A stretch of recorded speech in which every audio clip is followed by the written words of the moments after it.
Katapos ng ika-4 na bisita ni Marcos Jr. sa US, nakasama ang unang trilateral meeting sa pagitan ng Pilipinas, US at Japan. Ano ang nangyari sa bisita niya at ano ang ibig sabihin nito para sa kagalingan, kaligtasan at soberanya ng mga Pilipino? Simple, tinakda ni Marcos Jr. ang Pilipinas sa kanyang mga kolonyalista, ang US at Japan. Natupad na ang mga pinag-usapan ni Marcos sa nakaraang 2 taon mula sa kasunduan sa militar at seguridad hanggang sa mga kasunduan sa negosyo at infrastruktura.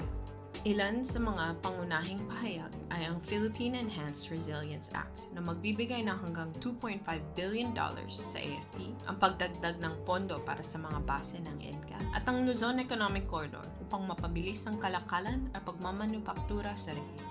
Ang katotohanan ay sina Marcos Jr. at ang kanyang mga crony ay nakasalalay sa quote, pag-unlad ng Pilipinas sa kagustuhan ng dayuhan at bilyonaryo kaysa sa pangangailangan ng ating mga kababayan.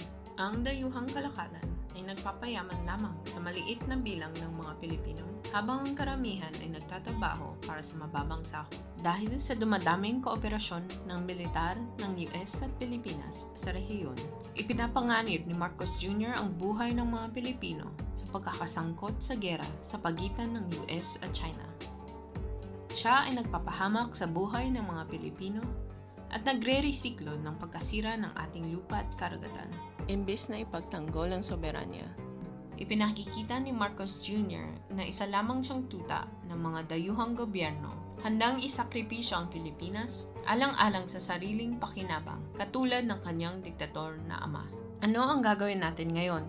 Kailangan nating ipagpatuloy ang pagbabala at tutulan ang binabakbak na soberanya ng Pilipinas. Ilantad si Marcos Jr. bilang isang traidor ng mga Pilipino.